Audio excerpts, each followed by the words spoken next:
मुंबईकरांसाठी मोठी आणि दिलासादायक बातमी समोर आली आहे। समुद्राच्या खाऱ्या पाण्यापासून आता पिण्याचं गोड पाणी तयार करण्याच्या मुंबई महापालिकेच्या महत्त्वाकांक्षी प्रकल्पाला सागरी किनारपट्टी क्षेत्र व्यवस्थापन प्राधिकरणाची मंजुरी मिळाली आहे।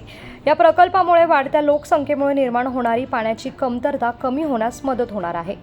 आता या प्रकल्पाला केंद्र सरकारच्या पर्यावरण, वन आणि जलवायू परिवर्तन मंत्रालयाची अंतिम परवानगी मिळणं बाकी आहे।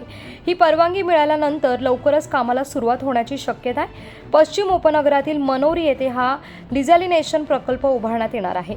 या प्रकल्पाची घोषणा 2021 मध्ये मुख्यमंत्री उद्धव ठाकरे यांच्या कार्यकाळात करण्यात आली होती। मात्र राज्यातील सत्तांतर आणि विविध प्रशासकीय प्रक्रियांमुळे प्रकल्पाला विलंब झाला होता। डिसेंबर 2023 मध्ये या प्रकल्पासाठी निविदा मागवण्यात आली होती। गेल्या 4 वर्षात निविदा, पुनर्निविदा आणि मुदतवाढ यांमुळे प्रकल्प पुढे सरकत नव्हता। मात्र आता जवळपास सर्वच अडथळे दूर झाले असून प्रकल्पाला गती मिळाली आहे। अतिरिक्त आयुक्त अभिजित बांगर यांनी दिलेल्या माहितीनुसार सागरी किनारपट्टी क्षेत्र व्यवस्थापन प्राधिकरणाच्या बैठकीत या प्रकल्पाला आता हिरवा कंदील देण्यात आला आहे।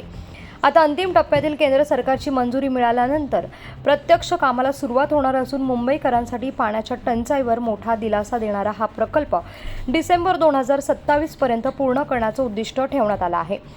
समुद्राचे खारे पाणी गोड करून मुंबईच्या घराघरात पोहोचवणारा हा प्रकल्प शहराच्या पाणी पुरवठा व्यवस्थेत मोठा बदल घडवणार का, हे पाहणं आता महत्त्वाचं ठरणार आहे।